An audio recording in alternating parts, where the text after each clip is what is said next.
What's up, YouTube? Today I want to get into a topic about something that's near and dear to my heart, and that's personal finance. Something that I love making better every day is how my household's finances work. Now, I'm married, but my wife and I work together to make sure that we know where our money's going and we save how much money we want to save each month. I'm going to talk a little bit about our family finances, where the money goes, and how we decide to divide it up. And then when it's ready to be spent, how do we spend it? So these methods can be controversial, and then other people do it different ways. That's fine with me. I don't really care. I'll show you a really simple process in how to split your money up using cash and still being able to order things online and use a debit card. Stay tuned for a lot of cool details. Sitting down with your significant other is going to be really important along the process of making a budget. Sometimes if nothing is changing in your income or your major expenses, then you could do this as seldom as monthly. But if things are changing rapidly and your income isn't the same or a big expense comes up, sometimes you need to sit down and talk about money up to weekly. It's that important. Pay yourself first. What that means to us is that we decide how much to save for retirement and other type of savings before we decide how much we're going to have in fun money to do stuff like eating out or going on vacation. So we decide to pay our future selves before we pay our current wants and things we like to do right now. We have fixed expenditures like rent, utilities, phone bill, car insurance, stuff like that doesn't change. Gas usually doesn't change too much either. The big categories of things that we budget our money for are number one, 10% for giving. Number two, we do 15% for retirement savings. We do $500 a month for groceries. We do $350 a month for eating out, and then we do $500 a month for miscellaneous. Miscellaneous expenses means anything that's not part of one of those fixed expenses for the month or part of groceries or eating out. So that 500 is an all-encompassing other stuff for my wife and I. Some examples of miscellaneous expenses could be film equipment or computer equipment or new shoes, clothes, a car wash, Amazon.com,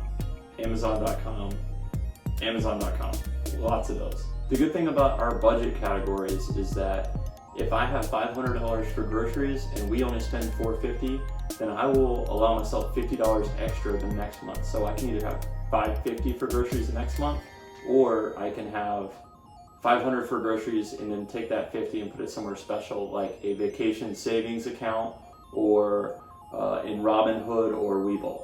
Did you know that your bank will most likely give you as many checking accounts as you want for free, at least within reason? I use 5 checking accounts with USAA. Each one of those checking accounts has a special designation for how we spend money. And I have a debit card for me and a debit card for my wife. These are 3 of my checking cards, debit cards, that are attached to my checking account, and my wife has an identical 3.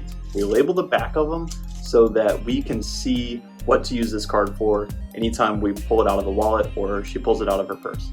We choose USAA because USAA will clear my military paychecks a day earlier than most other banks.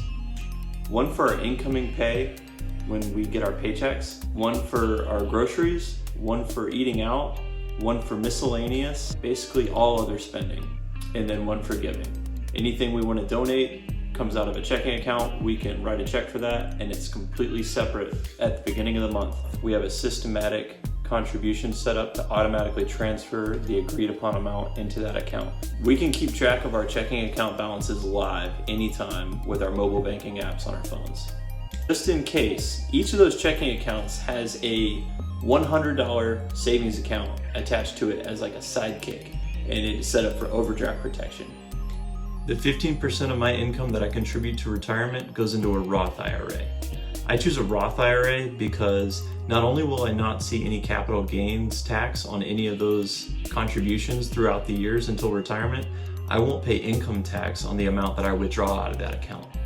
More to come later in another video where I'll talk a lot about retirement, especially for military people. Let's run the numbers on what it would look like if you were an E3 in the military, which everyone is an E3 at some point in time, on my plan with your income. Here we go. This is what your income should probably look like, and then how you should budget it. You should be seeing about $3,700 a month in take home after tax. Should be showing up in your account, and then from there you'll build your budget. And according to my plan, you should be doing your $370, which is 10% of your income goes toward giving, tithing, and charity. And then you should see about $555 in retirement contributions, which is your 15%. After that, estimate rent about $1,000 in rent utilities. And then gasoline, about $150 maybe. Then you've got car insurance, maybe another $150 for 2 cars. Remember, you're married, so this is you and your spouse, assuming you both have a vehicle. And then you've got your phone bill for $80, phone bill for 2. That varies family to family, but there's my estimate. You've got groceries, $500. That could be pretty generous, but that's what we got. And then $350 for eating out, and that includes bars, coffee, and food. And then your $500 miscellaneous, that's going to be everything else. And drum roll, you get $45 at the end of the month. Remember, that example was just one income out of a household of 2. And the other person's income is completely up to you to how to spend or save or change those categories.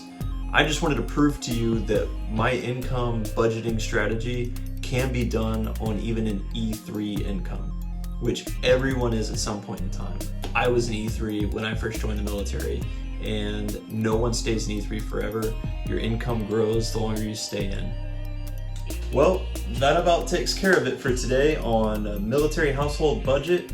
I hope you enjoyed. Don't forget to like and subscribe to my YouTube channel, Methods for Today. Thanks. See you next time.